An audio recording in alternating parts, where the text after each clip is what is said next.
How has your day been so far? Hello, we're AETA Stories, and today we're sharing a brand new original story with you.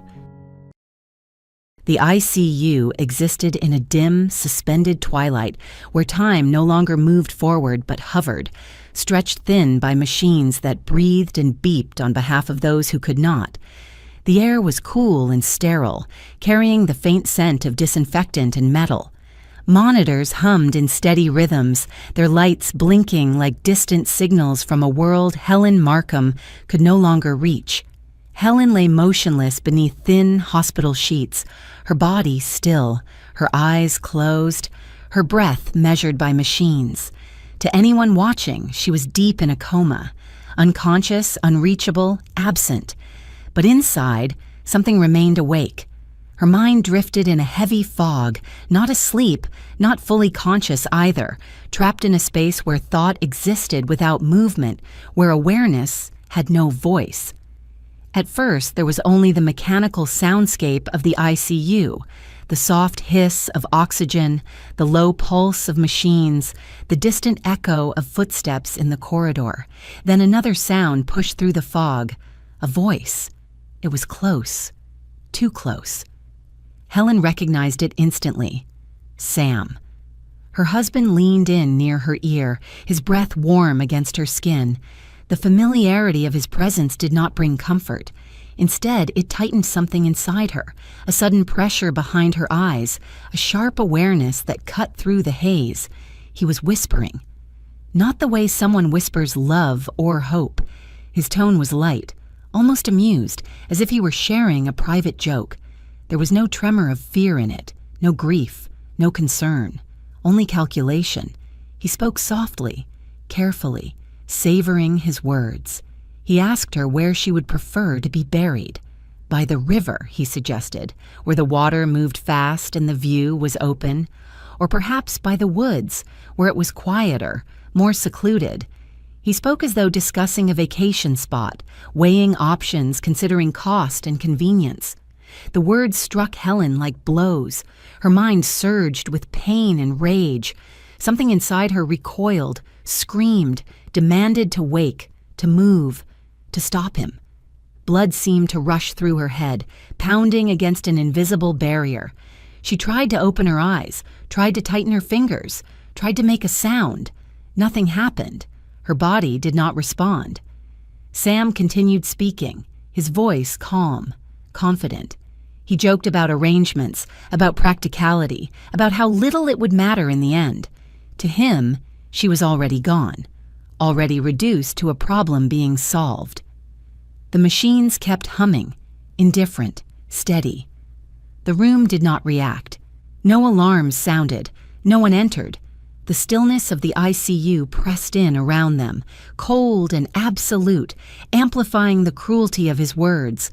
In that sterile silence, Helen understood something terrifying. She could hear him, and he believed she never would.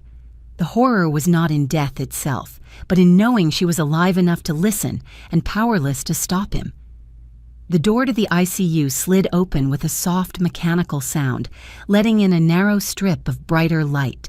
From the corridor, a nurse stepped inside, her movements efficient and quiet, as if she had learned long ago not to disturb the fragile balance of the room. She glanced first at the monitors, then at the still figure on the bed. Sam Brooks was already there. He stood near Helen's bedside, impeccably dressed, his jacket pressed, his hair carefully styled. He looked less like a grieving husband and more like someone stopping by after a business meeting. When he noticed the nurse, he turned easily, offering a relaxed smile. "I come by to talk to her," he said lightly, gesturing toward Helen. "I read somewhere it helps. Therapy." The nurse hesitated. She had seen many spouses in this unit, exhausted, hollow-eyed, clinging to hope or drowning in despair. Sam did not resemble any of them. There was no tension in his shoulders, no redness in his eyes. His voice carried a strange brightness, almost playful. "That's thoughtful," she replied, keeping her tone neutral. Sam leaned closer to Helen again, lowering his voice as if continuing a private conversation. He chuckled softly, then straightened, apparently satisfied. After a few more casual remarks, he checked his watch and announced he had to go. With a final glance at the bed, he left the room as easily as he had entered. The nurse watched the door close behind him. Only then did she turn fully to Helen. She moved closer, studying the monitor readings, then Helen's face. Something was different. The changes were subtle, so slight they could easily be dismissed as wishful thinking, but the nurse had learned to trust her instincts. She checked Helen's pupils, then repeated the test more carefully. Her breath caught. There was a response. Not dramatic, not obvious, but real. The nurse leaned in, her voice low and steady. "Helen, if you can hear me, try to say something." For a long moment, nothing happened. The machines continued their steady rhythm. The nurse felt a familiar disappointment begin to form, until Helen's lips moved. The sound that followed was weak, barely more than air, but it was unmistakable. "Please," Helen whispered. The nurse froze, then smiled despite herself. She was already turning toward the door, ready to call for a doctor, when Helen spoke again, more clearly this time. "Wait." The nurse stopped. Helen's voice was slow, strained, each word requiring effort. "Don't tell, my husband." Confusion crossed the nurse's face. "He needs to know you're waking up." "No," Helen said, forcing the word out. "Please, not yet." Something in Helen's tone, quiet, deliberate, urgent, made the nurse pause.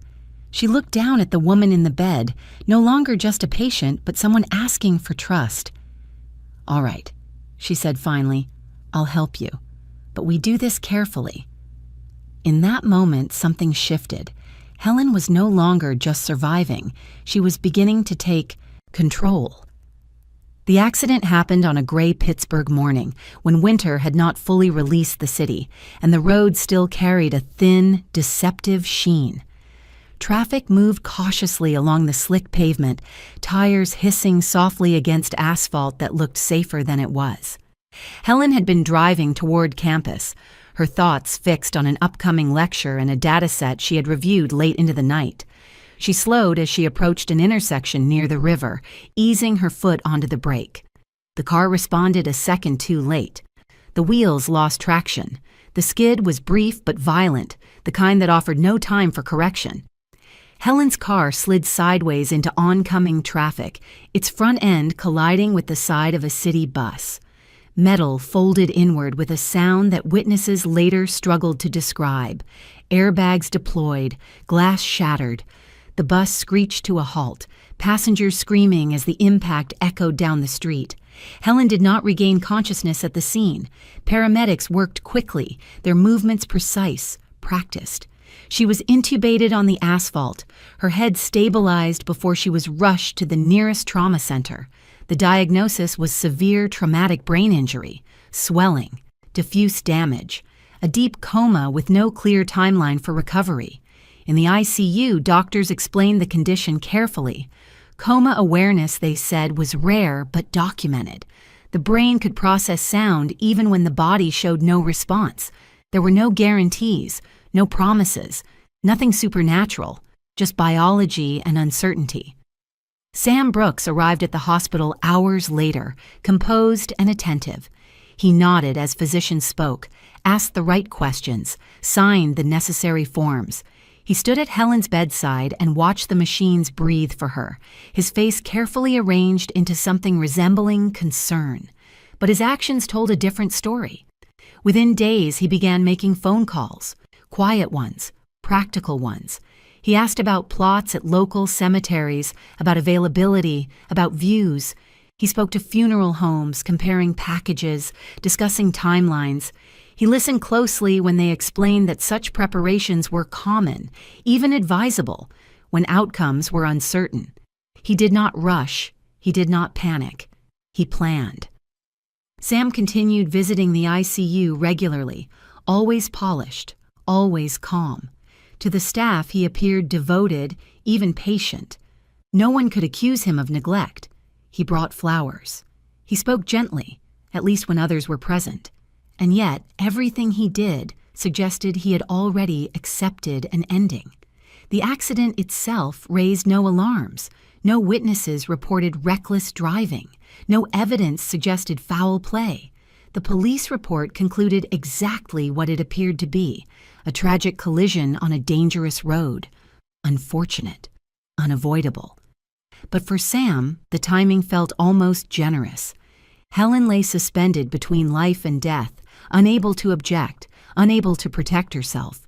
Her name still carried weight, her assets still tied to her existence, but her voice, her will, was silent. As Sam reviewed documents and schedules, the possibilities settled quietly into place. If she did not wake up, the future would simplify itself. The crash had not caused suspicion, only opportunity. And as Helen lay motionless in the ICU, listening without being seen, the inevitability of that truth pressed down on her with a weight far heavier than the machines surrounding her. Long before the hospital bed, the machines, and the suspended hours of the ICU, Helen Markham had built a life defined by discipline and solitude.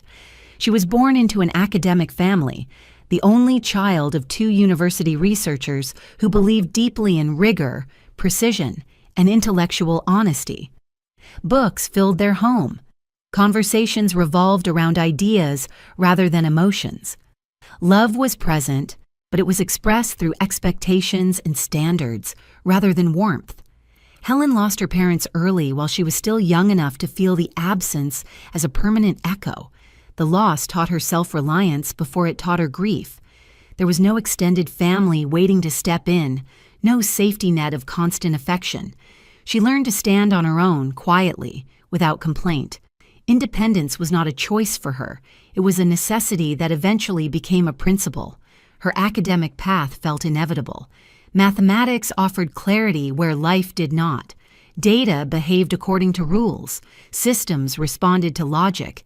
Helen excelled, not through brilliance alone, but through relentless effort and uncompromising standards. By the time she became a lecturer in applied mathematics and data science, she had earned a reputation that preceded her. Students spoke of her with a mixture of fear and respect. She demanded precision, refused excuses, and allowed no shortcuts. But she was fair. Those who met her standards advanced quickly under her guidance. Those who did not were forced to try again and again until they either improved or chose another path. Helen believed deeply that lowering expectations helped no one. Integrity, to her, was not negotiable. Outside the university, her life was quiet. She lived alone in a solid brick apartment building from another era, a place with wide stairwells and thick walls that carried sound poorly. It was there, on the floor below her, that Daniel Moore lived. Daniel was not part of Helen's academic world. He worked with his hands, not formulas. From his apartment, he ran a small workshop where he created portrait dolls, custom pieces crafted with meticulous detail, designed to resemble real people, down to the smallest expression. His work attracted clients who valued craftsmanship and patience, qualities that could not be rushed or replicated. Daniel noticed Helen long before she noticed him.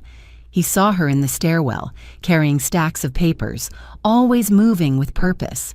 He admired the way she held herself, upright, self-contained, uninterested in unnecessary conversation. Over time, he learned her habits without intruding, her early mornings, her late nights, the quiet rhythm of a woman deeply absorbed in her work. His devotion remained unspoken. He never pressed, never intruded, never tried to insert himself into her life. Instead, he expressed his feelings through his craft. In private, Daniel created portrait dolls modeled after Helen. Not caricatures, but careful studies, respectful and precise. They were not meant for display or sale. They were simply his way of holding on to something he never expected to claim. Helen, for her part, remained unaware of the depth of his feelings. She appreciated his politeness, his reliability as a neighbor. Nothing more. Romance had never been a priority. Her sense of worth came from within, built on years of discipline and self-trust. This was who Helen Markham was before the hospital bed, not fragile, not passive. A woman shaped by loss, strengthened by solitude, and defined by integrity, long before anyone believed she could no longer hear, think, or fight. Sam Brooks grew up learning the weight of scarcity before he understood its cause.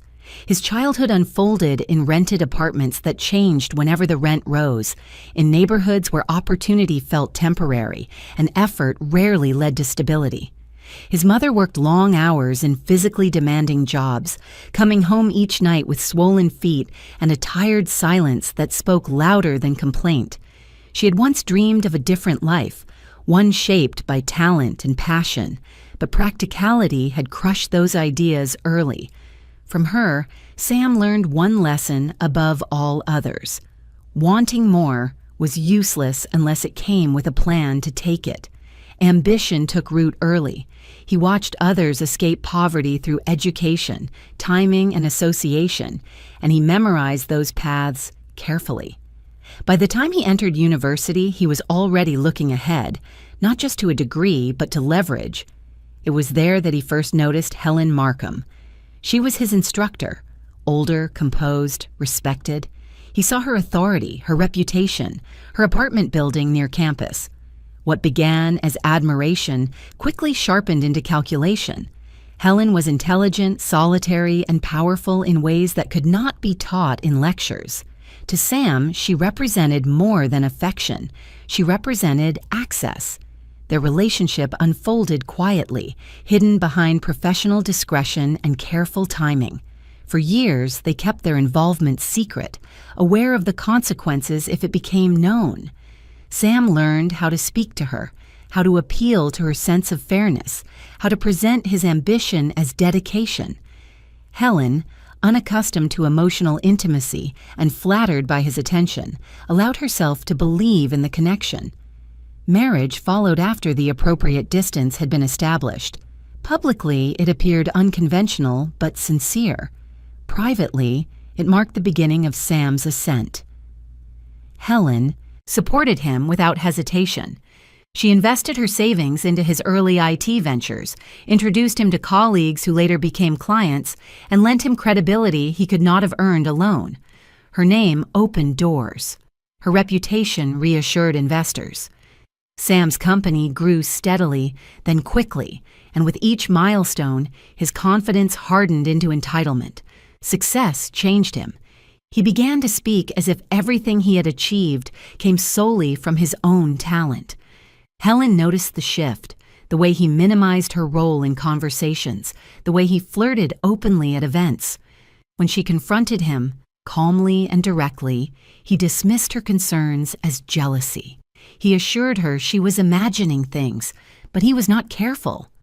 Lily Carter entered his life quietly, a younger woman, ambitious, impressed by his status, unaware of the foundation beneath it. The affair felt effortless, intoxicating. With Lily, Sam could reinvent himself as self-made, admired, unburdened by obligation. At home, Helen became an inconvenience. The idea of divorce surfaced more than once, usually in moments of frustration. Each time, Sam followed the thought to its conclusion and stopped short. Divorce would cost him the apartment. It would fracture his professional network. It would expose how much of his success rested on Helen's support. He would lose everything he had built. And then the accident happened. Helen lay unconscious in a hospital bed, suspended between life and death, her assets intact, her voice absent. The law was clear. If she died, Sam would inherit what marriage had legally bound. No court, no explanations, no consequences. The realization did not arrive with drama. It formed quietly, settling into place like a final calculation. Helen's death would solve it all. As Sam stood beside her hospital bed, listening to machines breathe in her place, the thought no longer frightened him. It comforted him. It offered clarity where conflict once existed. For the first time, wanting more did not feel reckless. It felt achievable. The call came early in the morning. A hospital administrator delivered the news with a practiced, even tone, explaining that Helen Markham had passed away without regaining consciousness. The words were careful, clinical, designed to carry finality without emotion. Arrangements would follow. Documentation would be prepared. The body would be transferred. Sam Brooks sat on the edge of the bed as he listened, the phone pressed to his ear. When the call ended, he remained there for a long moment, staring at the wall across from him. Relief came first. It surprised him with its speed, its clarity. The tension he had carried for weeks loosened, his shoulders dropping as if a weight had been removed. Then, almost immediately, he corrected himself. Relief was dangerous. Relief left traces. He stood, walked to the mirror, and practiced his expression. His face softened, his eyes dulled. Grief, measured and believable, settled into place. The funeral arrangements unfolded quickly. Sam handled them efficiently, consulting with staff, selecting a casket, choosing a burial plot that overlooked the Monongahela River. The location was peaceful, elevated, with a clear view of the water below. He approved the choice without hesitation. It felt appropriate, almost generous. People attended, colleagues from the university, a few acquaintances. Sam stood near the grave, receiving condolences, nodding, thanking them.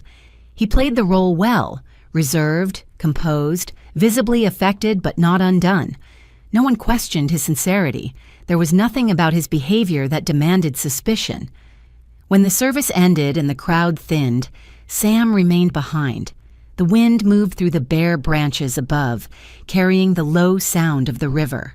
He stepped closer to the grave as the last of the earth was settled. Leaning forward, he lowered his voice and spoke the final words only the ground would hear. "Rest now," he said softly. "It's over." The whisper felt intimate, final. That evening, Sam went to a bar near his apartment and drank until the room blurred slightly at the edges. The alcohol warmed him without comforting him. Laughter from nearby tables grated against his nerves. Eventually, he left and drove across town to Lily's place. She opened the door wearing concern that looked almost rehearsed. She spoke of sympathy, of patience, of giving him space.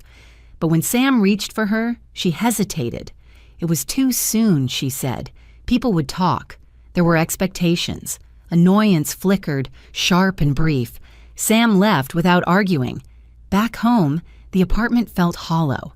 Helen's presence lingered in subtle ways, in the placement of books, in the silence she had once filled with purpose. Sam poured another drink and sat alone, the relief from earlier already fading into something less definable. Emptiness, perhaps. He checked his phone repeatedly, as if expecting something to happen, though he could not have said what. The night stretched on, slow and uneventful, offering no sense of closure despite the burial that had taken place. By morning, exhaustion claimed him. The world had accepted Helen Markham's death. The hospital records were complete, the grave was filled, the rituals had been observed. To everyone who mattered, she was gone. And as Sam drifted into an uneasy sleep, the audience was left with the same belief, settled, unquestioned, and deeply unsettling, that Helen Markham's story had ended beneath the soil overlooking the river. Sam woke to the shrill vibration of his phone on the nightstand, a sound sharp enough to slice through his hangover. For a moment, he lay still, eyes half open, trying to place where he was and why his chest felt tight. Pale morning light filtered through the blinds. His mouth tasted of stale alcohol. Another vibration. He reached for the phone without thinking and glanced at the screen. Helen. The name sat there calmly, unmistakable, paired with a short message preview. Sam's breath caught. He sat up so fast the room tilted. "You promised a beautiful view." The words did not register all at once. He read them again, slower this time, his thumb hovering uselessly over the glass. The message referenced the grave, the river, the hill. "That's not possible," he said aloud, his voice rough. He unlocked the phone and opened the thread. The timestamp was current. No drafts, no glitches, just a clean, ordinary text, as if sent by someone very much alive. Sam swung his legs off the bed and stood, pacing the small bedroom. His heart pounded hard enough to make his ears ring. He told himself there had to be an explanation, a delayed message, a prank, a mistake. Alcohol had a way of bending perception, especially after a night like the last one. He checked the contact details. Helen's number. The same one she had used for years. He searched for missed calls, voicemails, anything that might explain how the message had appeared. Nothing. Sam rubbed his face with both hands and forced a slow breath. He reminded himself of facts. He had seen the grave. He had stood there. The hospital had declared her dead. Paperwork did not lie. Another vibration cut through his thoughts. I can't see the river from here. The certainty in the words chilled him. There was no humor in them, no question mark, no hint of playfulness. They read like a complaint, like a correction. Sam's phone slipped from his fingers and landed on the bed. He stared at it, unwilling to touch it again.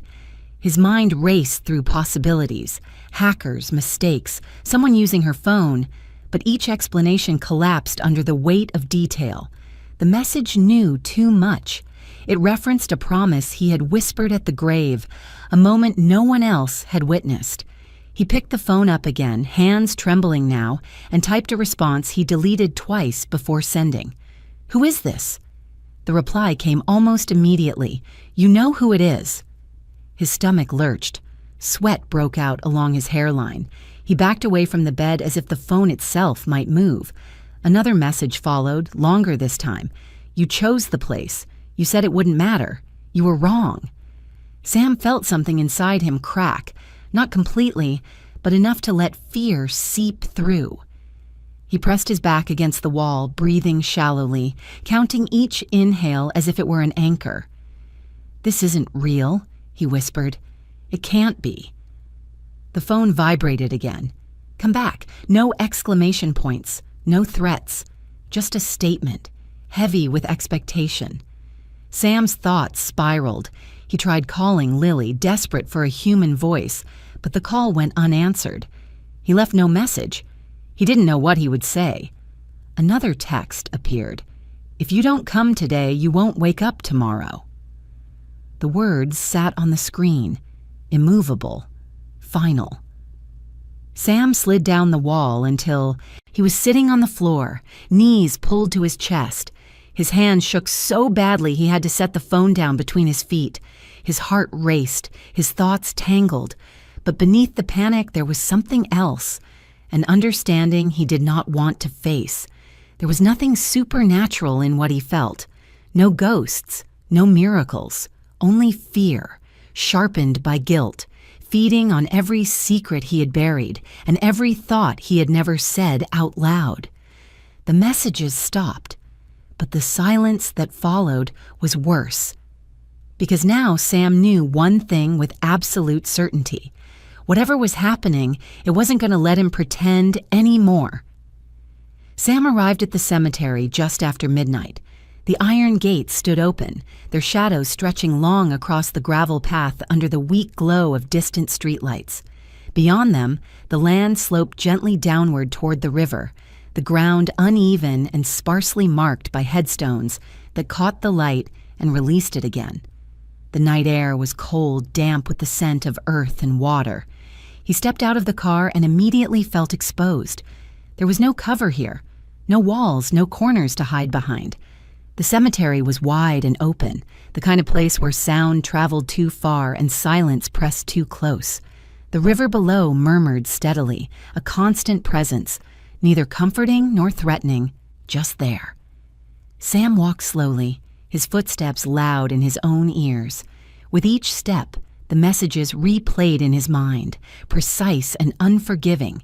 He told himself he had come to prove something, to confront a mistake, to end a hallucination fueled by guilt and exhaustion. The grave appeared sooner than he expected. The mound of earth was still fresh, darker than the surrounding ground. The flowers placed earlier in the day had already begun to wilt in the cold night air. Sam stopped a few feet away and stared, waiting for something to happen. Nothing did. The silence stretched. His shoulders loosened slightly. He took a breath he hadn't realized he was holding. "This is stupid," he muttered. He turned to leave and froze. To the side of Helen's grave, closer to the river, the ground had been disturbed. A second pit lay open, its edges clean, its depth unmistakable. It had been dug recently, the soil piled neatly beside it. Sam's heart slammed against his ribs. He stepped closer, shining the weak beam of his phone's flashlight into the opening. At the bottom, 2 shovels lay crossed, metal catching the light. The sight triggered something primal, something cold and instinctive. "You said you wanted a view," a voice said behind him. Sam spun around. Helen stood a few yards away, motionless. She wore a long white garment that hung loosely from her frame, its fabric pale against the darkness. Her hair fell freely around her shoulders, framing a face that looked both familiar and wrong. Dark circles ringed her eyes. Her skin appeared drained of color. The effect was deliberate, precise. She smiled. Sam staggered backward, nearly losing his footing. His mouth opened, but no sound came out. You're dead," he finally managed. Helen tilted her head slightly, studying him. "You were very convincing at the funeral." Fear overtook reason. Sam's legs weakened, forcing him to crouch near the ground. His breath came in sharp bursts, each one shallow and fast. He shook his head over and over, as if refusing to process what stood in front of him. Helen stepped closer. "I came because you asked me to," she said calmly. "You wanted to talk about where I belong." She reached into the folds of her clothing and produced a phone. Without breaking eye contact, she activated the camera and pointed it at him. "Say it again," she said. "Say what you wanted." Sam pressed his hands against his temples, rocking slightly. "I didn't mean, this isn't—" "You wanted me gone," Helen interrupted, her voice sharp now. "You thought it would make things easier." The words broke through his resistance. "Yes," he shouted, his composure collapsing. "Yes, I wanted it. I was tired. I wanted my life back. I wanted to be free." His voice cracked. He dropped his hands and looked at her, tears streaking down his face. "I didn't cause the crash, I swear. But when it happened, I didn't stop it. I let it happen." Helen moved closer, the phone capturing every word, every tremor. "You planned my burial while I was still breathing." Sam sobbed openly now, humiliation and terror twisting together. "I didn't think you could hear me." Helen stopped just a step away from him. The river murmured below, indifferent to the scene unfolding above it. The open grave loomed behind him, dark and waiting. In that moment, the performance reached its peak. Sam had nothing left to hide, and the night, vast and exposed, offered no escape from the truth he had finally spoken aloud. The darkness shattered in an instant. Floodlights flared to life from the edges of the cemetery, their harsh white beams cutting through the night and stripping the scene of every shadow. Sam flinched, shielding his eyes as the sudden brightness exposed everything. The open grave, the wilted flowers, the phone still recording in Helen's hand, and himself crouched on the ground, shaking and exposed. Footsteps followed. Several figures emerged from behind the headstones and nearby trees, their movements calm and deliberate. A police officer stepped forward first, his badge catching the light, followed by 2 investigators in plain clothes. Their faces were unreadable, professional, as if they were observing a procedure rather than the aftermath of a confession. "That's enough," one of them said evenly. Helen lowered the phone. For a moment, she simply stood there, letting the lights wash over her. Then she reached up and untied the garment at her neck. The white fabric slipped away, revealing ordinary clothing beneath. Dark, practical, unmistakably alive. She pulled her hair back into a tight knot, her movements precise and controlled. When she straightened, the illusion dissolved completely. There was no ghost standing in front of Sam, only Helen Markham, alive, alert, unafraid. Sam stared at her, his mouth opening and closing without sound. The terror on his face gave way to confusion, then to a hollow realization that settled heavily in his chest. One of the investigators gestured toward the phone. "We have everything we need," he said. "Your statements are clear." Sam tried to speak, but the words tangled uselessly. You didn't cause the accident," the investigator continued, anticipating the defense. "And wanting someone dead isn't a crime, not on its own."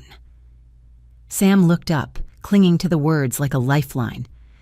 "But planning her burial while she was still alive," the investigator added calmly, "and confessing intent, that tells us exactly who you are. That's what this was meant to establish." Helen stepped forward then, her expression composed, her voice steady. "This wasn't about punishing you," she said. "It was about knowing the truth." She turned to the open grave near the river. "There's no body there," she continued. "What you buried was a replica, a portrait doll." Sam followed her gaze numbly. Helen looked back at him.